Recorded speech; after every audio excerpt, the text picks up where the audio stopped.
ये जो है ना कि mode of transfer of heat, तो हीट जो बच्चे तीन तरीके से और ट्रांसफर होती है। पहला है कंडक्शन, कन्वेक्शन और रेडिएशन।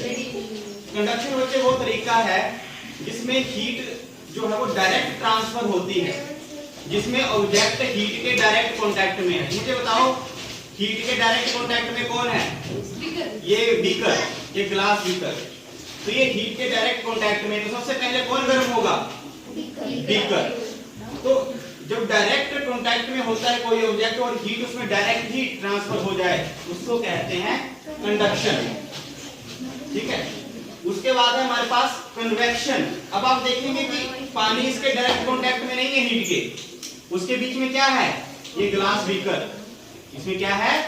Glass beaker. तो पहले ग्लास बीकर गर्म होगा, ग्लास बीकर से हीट कहां जाएगी?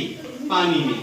तो जब हीट किसी मीडियम के थ्रू जाती है, तो यहाँ क्या है? हीट नीचे जल रही है, किस मीडियम के थ्रू जा रही है?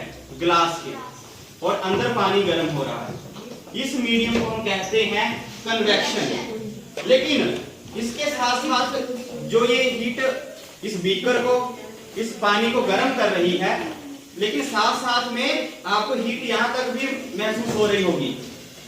जब आप घर में आग सेकते हैं तो आग तो दूर जली होती है, लेकिन आपको हीट दूर से महसूस हो जाती है ना।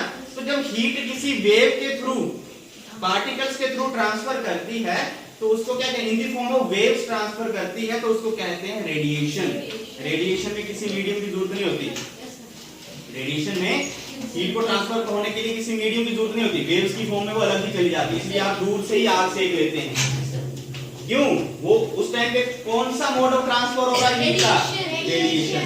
पानी जब पतीले में गर्म होता है तो कौन सा हीट ट्रांसफर है? कन्वेक्शन। इसलिए पतीले में रखा हुआ पानी गर्म हो जाता है।